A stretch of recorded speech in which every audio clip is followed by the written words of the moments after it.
Hey guys, we are going to do our best cruise rating on Ovation of the Seas, our Alaskan cruise we took in September 2023. Hi, I'm Jody. And I'm Kelly. And we're JK Cruising.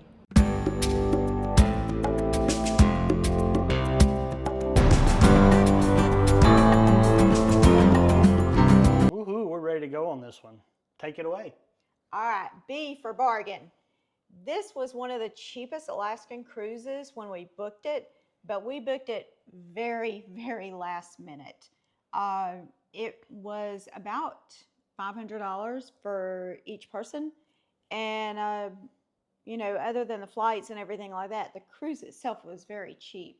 But was it worth the price? To me, it was. The views, the ports, the whales, it was definitely worth the money.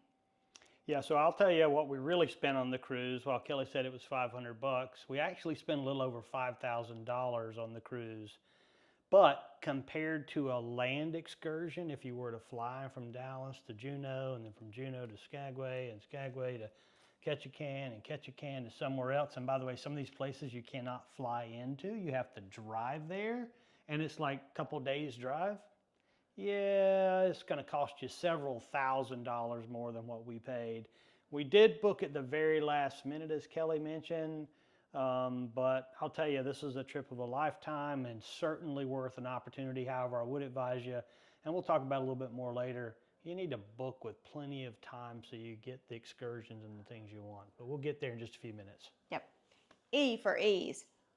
This was a 4.0. The embarkment and disembarkment was really quick and really easy. I was kind of worried about that because we embarked in one city and disembarked in another, but it was perfect, streamless. The My Time dining always makes it so easy.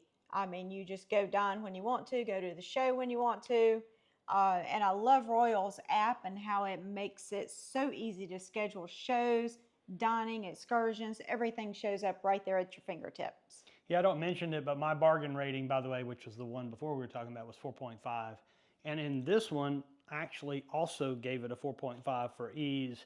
I mean, like Kelly said, the embarkation process was just simple, smooth, easy. Less than 15 minutes we were on board, and we were hitting the bumper cars. So it was pretty cool. Yeah. The S for ship, I gave this a 4.0. The ship set sail in 2016. There was so many activities on board, from the iFly, the bumper cars, the rock climbing wall, the flow rider, and then they had the retractable roof over the swimming pool. It was just so nice. Yeah, I agree with Kelly. And again, remember, when we do these ratings, we do them completely separated in different rooms. We don't compare notes until we come together, and we both are rating pretty similarly here. I rated this as a 4.0 as well. And like Kelly said, I mean, the ship was well maintained. The crew was nice. The rooms were adequate, very good. I mean, so overall, I think the ship was very good. T for technology. I rated this a 4.0. We had the virtual balcony, which we've never had. It did have a little bit of quirkiness every once in a while, but it worked really good, and it was really cool to be able to see what was going on outside without having to step outside. And then, like I said, the app was great as usual for Royal. We did have some spotty Wi-Fi areas, but I've heard you got to expect that in Alaska. Yeah, you are in Alaska, right? So, and Kelly and I have not pre-rehearsed what we've said, and I haven't read what she's written, and she hasn't read necessarily what I've written. So you're going to see us overlap in some cases, and in some cases maybe even disagree. In this case, like, I gave it a 4.0, which was the same rating Kelly gave it, but in my opinion, the virtual balcony was not worth the money. The one thing that Kelly said is absolutely spot on, though, and that is that you can use the virtual balcony to determine if there's something you want to leave the cabin for. As for the app, the Royal app is always pretty spot on and pretty good, and we've never had any problems with that. So yeah, overall 4.0 on technology for the ship. C for crew. I rated this a 4.5. Royal always seems to have some of the best crew at sea. And our room steward, there were times we had to run him out of the room in order to change for supper. And that's exactly what you want in a room steward. He was absolutely great. The other crew was absolutely spot on.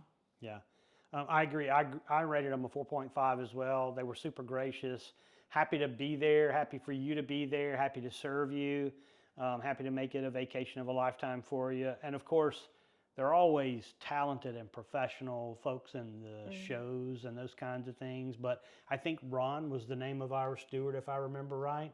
And I mean, we almost had to kick him out of our room because he was in there so much. Like, hey, bro, we're trying to go to sleep now. It's daylight outside and it's 2 o'clock in the morning. We got to go. So, yeah, but he was really good. And kudos to him. Thank you very much, Ron, for taking care of us. And yeah, 4.5 on the crew. So R for room, I rated this a 4.5. Again, it was an interior room with a virtual balcony. And I thought the balcony is new technology in the cruise ships. I thought it was pretty cool. But the room itself was clean. There was plenty of storage, plenty of plugs. The bed was comfy. The pillows were too. I mean, it was just a comfy room.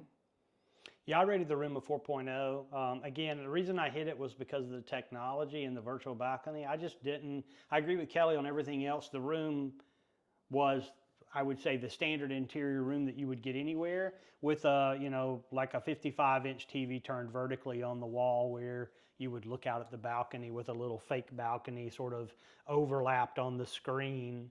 Again, the virtual balcony just didn't do it for me. It was just too grainy of a picture.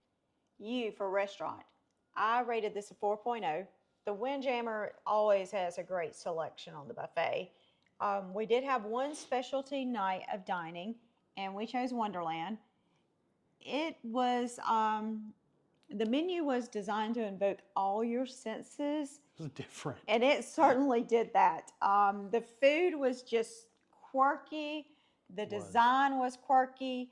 It was a really cool experience, Did you take that tomato bomb shot thing that they gave Yeah, you? I did. Oh. I did. So yeah, they had this tomato bomb shot that you would just like take. It looked like clear liquid, but it didn't taste that way. No. It tasted like absolute tomato juice. And Sorrento's pizza is always, to me, probably one of the best pizzas at sea. I think so too. Yeah, I gave the food a 3.5. So I think it's standard 3-star cruise food.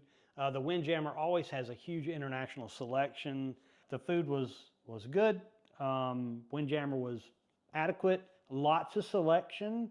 The food wasn't, there wasn't bad food on there. It just was average quality.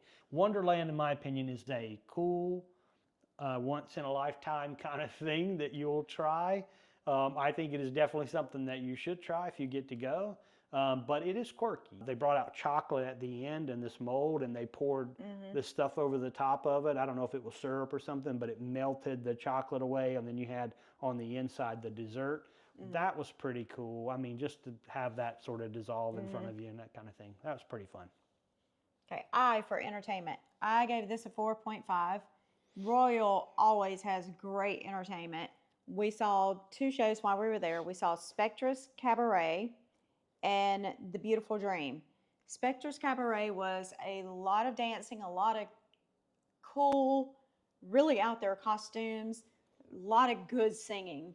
And some Even had some like robots or something some technology, on the technology involved. Yeah, it was a really cool show.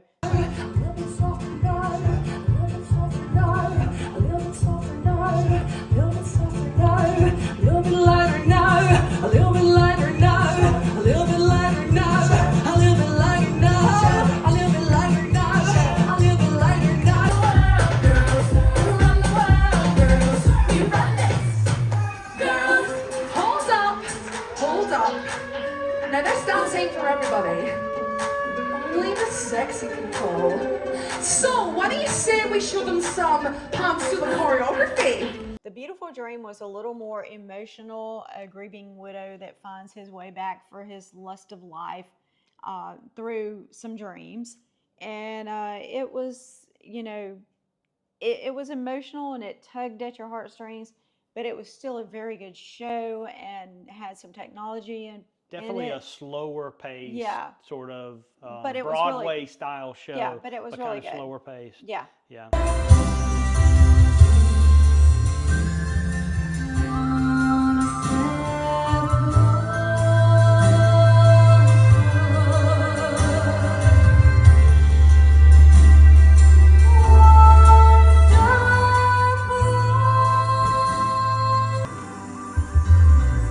What is it in us that makes us feel the need to keep pretending? Gonna let ourselves be.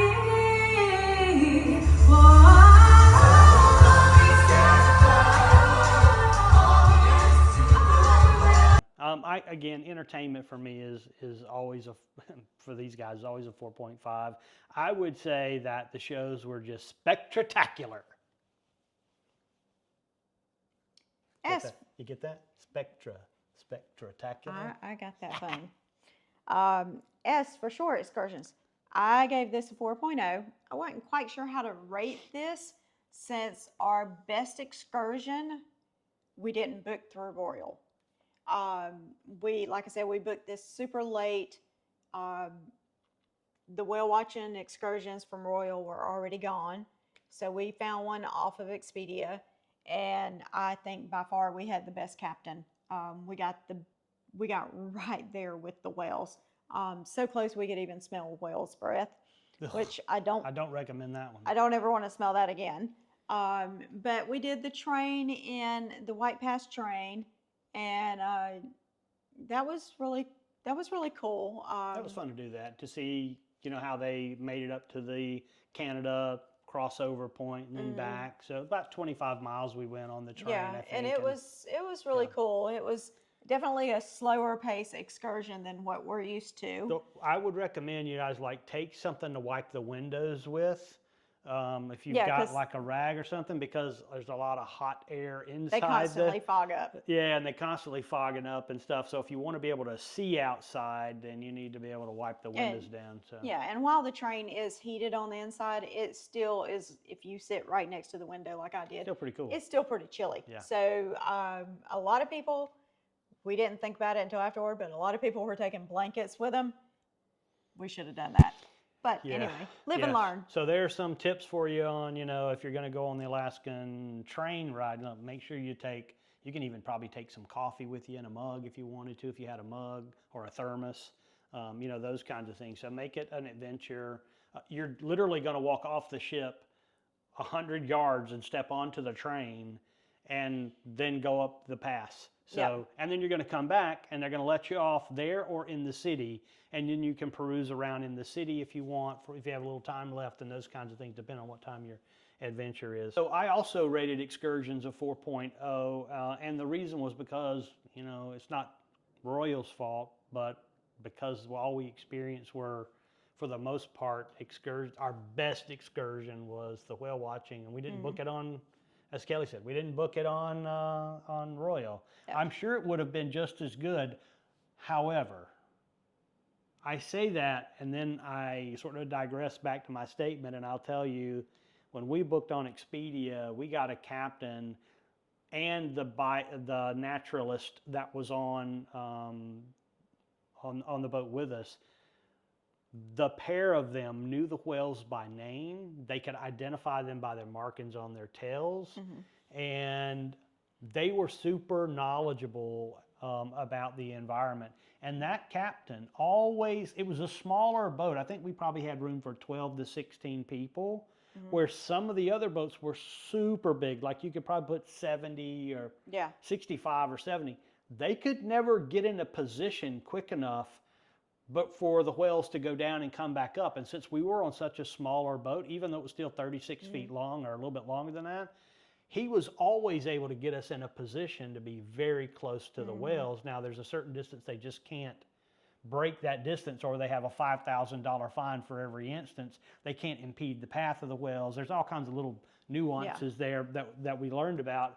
But he got us as close as he could. Us as close as he could, and wow, that was super close. Those other excursions, booked on Royal or not, those captains could not get themselves into position quick enough because they were such larger excursions. So there's something to be said about smaller boats on the Alaskan well. You're always going to be able to feel more intimate because you're going to be able to get a little closer, and it's just a smaller boat. So Yep. I think that was definitely the highlight of the entire thing. Out of Yeah. all the excursions that we did, that was the best one. Okay, E for overall experience. I rated this a 4.5. Overall, it was a great Alaskan cruise. We saw whales. We rode a train up at the side of a mountain. We walked through picturesque towns. We even had great weather while we were there. Drove some bumper cars, had a quirky dinner, and then we cuddled up in the solarium and stayed warm and watched the scenery go by. You couldn't ask for a better Alaskan cruise. It was just great. It was picture perfect. But we are planning another Alaskan cruise, so let us know in the comments below what your favorite port is and what your favorite excursion is. Yeah, that'd be really cool to find out that from you guys. I voted to rate this as a 4.0. And the reason was, while I think the whales and the icebergs and the glacier sort of made the trip for us, this was certainly a bucket list item too. For me, it was just sort of, we didn't plan it properly. Again, not Royal's fault, not an indication of the Ovation of the Seas, probably more our fault. So in total, Kelli and I both come out, Kelli with a 42 out of 50, me with a 41.5 out of 50. In total, 4.1. 4.1. So 4.1 stars out of 5. And that will do it. So we hope you enjoyed the video. Please like and subscribe. It certainly helps our channel a lot. And if you want more details, let us know, and we will put them in the comments and respond to you guys. Until next time, we'll see you soon. And remember, Go cruising. go cruising.